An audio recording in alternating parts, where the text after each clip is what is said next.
کم ظرف کے ساتھ دوستی لگائیں گے تو سوائے کانٹوں کے اور کچھ نہیں ملے گا. ٹھیک سر. جہاں انسان بہت کچھ تعلیم سے اور تجربے سے دنیا میں رہ کے سیکھتا ہے.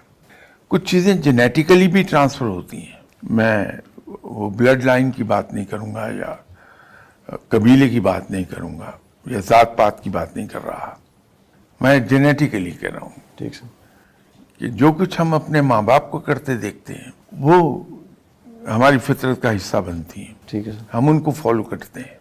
ہمارے ماں باپ نے جو اپنے ماں باپ کو کرتے دیکھا تھا وہ ان کو فالو کرتے رہے. ٹھیک ہے سر. کہ وہ نسل در نسل ایک دوسرے کو دیکھتے ہوئے وہ چراغ سے چراغ جل رہا ہے. تو رویوں میں تبدیلی آتی ہے کہ کسی کی مدد کر دی تو جب ہم نے دیکھا کہ ہمارے ماں باپ کسی کی خدمت کرتے ہیں اگر تو زبان پر نہیں لاتے تو ہمارے اندر یہ عادت ڈیولپ ہی نہیں ہوگی کہ ہم زبان پر لے آئیں. تو انسان جو گھر میں ہوتا دیکھ رہا ہوتا اسی پہ عمل کرتا ہے. لیکن یہ اصل میں دیے سے دیا جل رہا ہوتا ہے. ٹھیک ہے سر. ٹھیک ہے سر.